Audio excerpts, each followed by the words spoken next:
Hi friends, welcome to my channel art of day trading. ఈరోజు Nifty morning open అయిన తర్వాత ఒక 1 our side వేస్లో ఉండి ఆఫ్టర్ దట్ వన్ సైడెడ్ ర్యాలీగా market up సైడ్కి వెళ్ళింది. నిఫ్టీలో ట్రెండ్ ఈజ్ వెరీ క్లియర్ అండి. Market is Nifty is super bullish.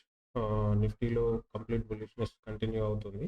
ఎక్కడ కూడా ఒక ప్రాపర్ కరెక్షన్ రాలే. ఆల్మోస్ట్ ఎస్టర్డే లో నుంచి టుడేస్ హైకి, ఎస్టర్డే లో ఈజ్ అరౌండ్ 21,830 నుంచి today's high is 22,260, more than 430 points of rally. ర్యాలీలో ఎక్కడ కూడా ప్రాపర్ కరెక్షన్స్ రాలేదు. ఇఫ్ ఎట్ ఆల్ నిఫ్టీ రేపు మార్నింగ్ గ్యాప్ అప్ అయితే మాత్రం ఒక స్మాల్ కరెక్షన్ కోసం వెయిట్ చేయండి. అట్లీస్ట్ 22,140 లెవెల్ వరకు వచ్చి రిజెక్షన్ తీసుకొని ఫర్దర్ అప్ సైడ్ వెళ్తే it's a healthy correction. If at all flat open అయినా కానీ ఒక చిన్న కరెక్షన్ తీసుకొని అప్ సైడ్ వెళ్ళేటప్పుడు అప్ సైడ్ ప్లాన్ చేయడం బెటర్.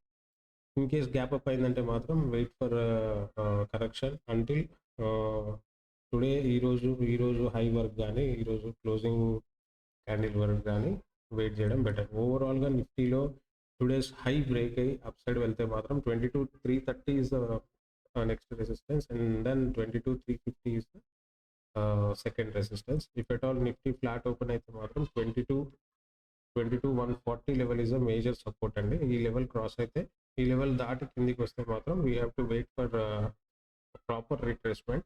ప్రాపర్ రిజెక్షన్ క్యాండిల్తో అప్ సైడ్ వెళ్ళే వరకు వెయిట్ చేయాలి. బ్యాంక్ నిఫ్టీ లెవెల్స్ చూసుకున్నట్టయితే ఈరోజు బ్యాంక్ నిఫ్టీ ఓపెన్ అయిన లెవెల్ దగ్గర నుంచి first 5 minutes candle character change చేసుకుందండి. ప్రీవియస్ స్ట్రక్చర్ బ్రేక్ అయ్యి క్యారెక్టర్ చేంజ్ అయితే జరిగింది, కానీ ఓపెన్ అయిన దగ్గర నుంచి మార్కెట్ కంప్లీట్ సైడ్ వేస్లో ఉంది. ఒక్కసారి డే హై బ్రేక్ చేయడానికి ట్రై చేసి లిక్విడిటీ స్వీప్ తీసుకొని మార్కెట్ మళ్ళీ రివర్స్ అయింది, బట్ ఫాల్ అయితే రాలేదు. రేంజ్ బౌండ్లో మార్కెట్ అయితే ఈరోజు బ్యాంక్ నిఫ్టీ నడిచింది. There is nothing to read today's bank Nifty chart, but if at all market రేపు ఫ్లాట్ ఓపెన్ అయితే today's day high and today's day low is the major resistance and supports. రేపు flat open అయితే 47,900 అయినా cross అవ్వాలి further up side move అవ్వాలంటే, లేదా down side move అవ్వాలంటే 47,600 level break అవ్వాలి. If in case market gap up అయితే మాత్రం వెయిట్ ఫర్ రిట్రేస్మెంట్ అంటిల్ 47,900ని ట్యాప్ చేసి ఫర్దర్ అప్ సైడ్ వెళ్ళే వరకు వెయిట్ చేయండి. ఒకవేళ ఫ్లాట్ ఓపెన్ అయ్యి ఫ్లాట్ ఓపెన్ అయ్యి టుడేస్ డే హై క్రాస్ అయితే విచ్ ఇస్ 47,900 క్రాస్ అయితే మాత్రం 48,100 is the first target, 48,265 is the second resistance. In case gap down అయ్యి లేకపోతే ఫ్లాట్ ఓపెన్ అయ్యి previous day low, that is today's low 47,600 break అయితే మాత్రం 47,200 వరకు ఫాల్ చూడొచ్చు.